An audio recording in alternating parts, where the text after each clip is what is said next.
बोलो जयकारा बोल मेरे श्री गुरु महाराज की जय। बोलिए सांचे दरबार की जय। श्री आनंदपुरवासी भगवान की जय। श्री नगली निवासी भगवान की जय। समस्त भगत जी को जय सच्चिदानंद जी।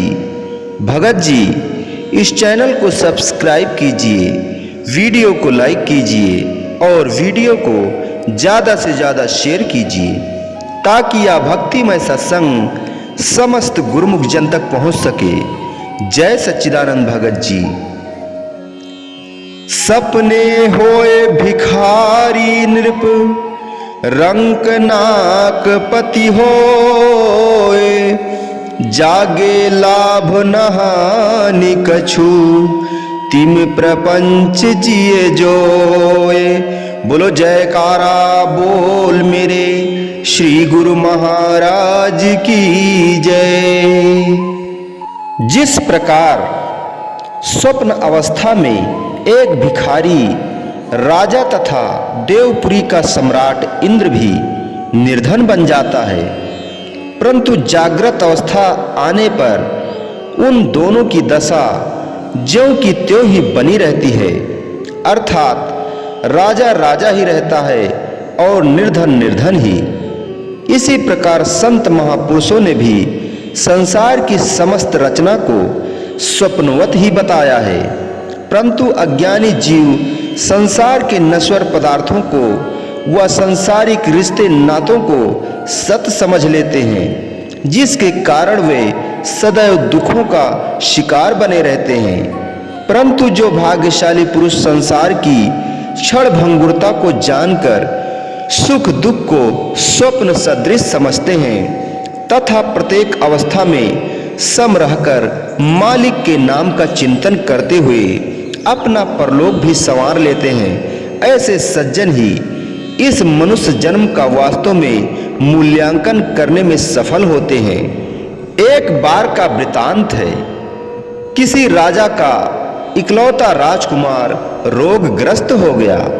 राजा को अपने पुत्र के साथ सांसारिक मोह या ममता का बंधन तो था नहीं, अपितु पिता होने के नाते वह कर्तव्य पालन के लिए राजकुमार की हर प्रकार से चिकित्सा करवाता रहा तथा स्वयं भी उसकी सेवा करता था। विधि का विधान यथा संभव उपचार करने पर भी राजकुमार की अवस्था उत्तरोत्तर शोचनीय होती गई। राजा भी ऐसी दशा में 3 दिन व 3 रात विश्राम न कर पाया। अत्यधिक उद्विग्नता बेचैनी के कारण राजा के सिर में दर्द होने लगा। राजा ने विवश होकर अपने मंत्री से कहा कि मंत्री जी, आज रात्रि को राजकुमार के पास तुम बैठना तथा हर प्रकार से उनकी निगरानी रखना, जिससे मैं थोड़ा सा विश्राम कर लूं। मंत्री ने उत्तर दिया कि महाराज, आप निश्चिंत होकर विश्राम कीजिए, मैं राजकुमार के पास बैठता हूं। राजा तब शयनगार में चले गए। अभी राजा को सोए हुए कुछ ही समय व्यतीत हुआ था कि राजकुमार मृत्यु की गोद में सदैव के लिए सो गया। तब बुद्धिमान मंत्री ने हृदय में सोचा कि जो कुछ होना था वह तो हो ही गया है। यदि राजा को मैं कच्ची निद्रा से जगाकर यह दुखद समाचार सुनाता हूं तो संभव है कि राजकुमार की आकस्मिक मृत्यु का समाचार सुनकर राजा का कहीं हृदय रोग से पीड़ित न हो जाए। दूसरा समय भी तो अर्धरात्रि का है।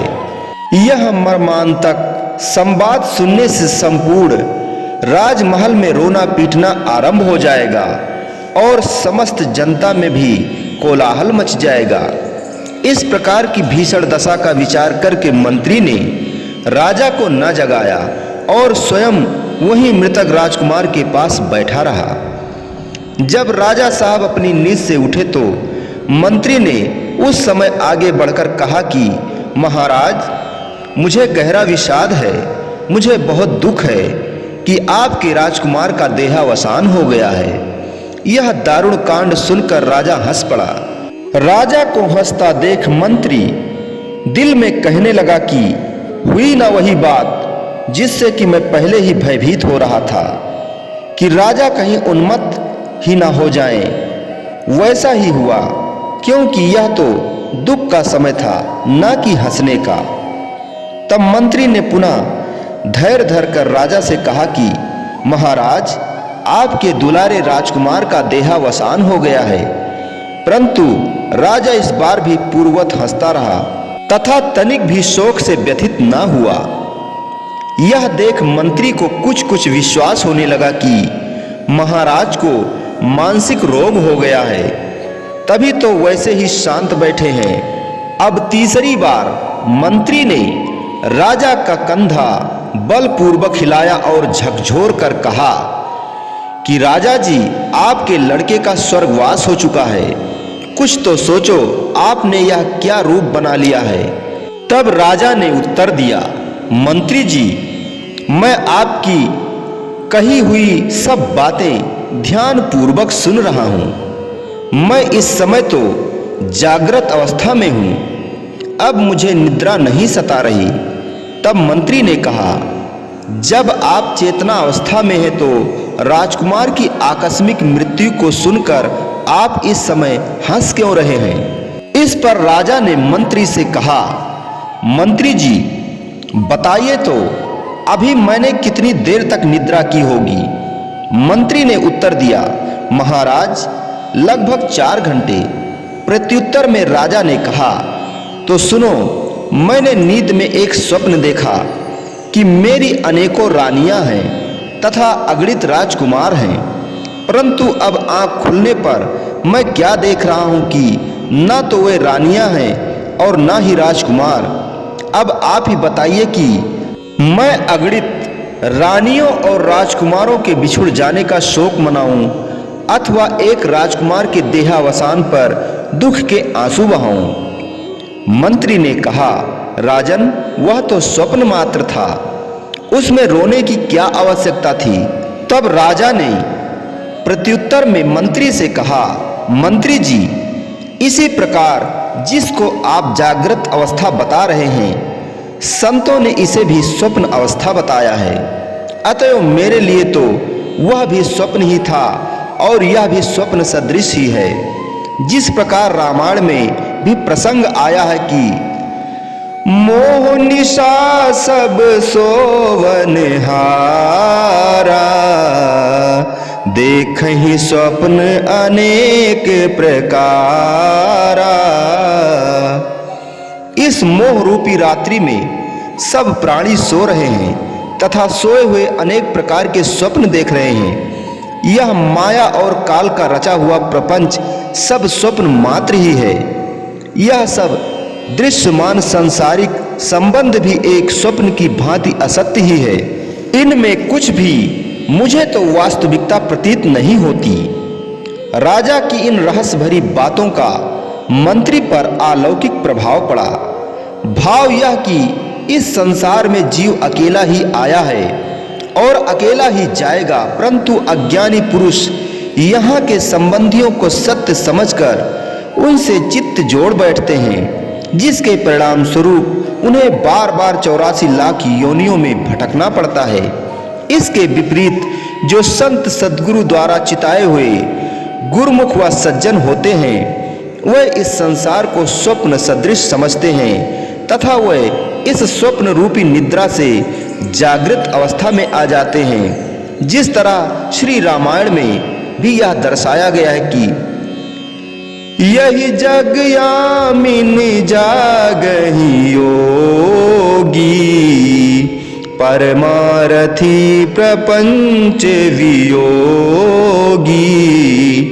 इस संसार रूपी रात्रि में केवल वही गुरुमुख योगी जन ही वास्तविक अर्थों में जागते हैं, जो कि सदैव ही मालिक के मिलाप के साधन में निरंतर रत रहते हैं।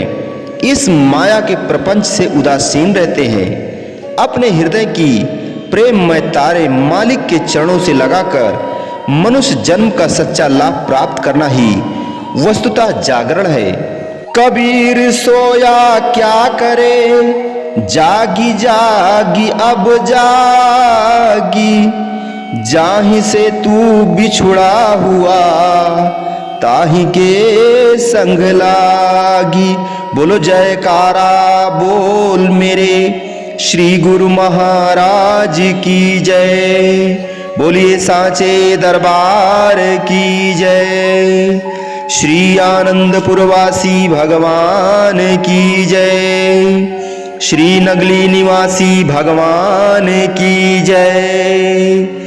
समस्त भगत जी को जय सच्चिदानंद जी।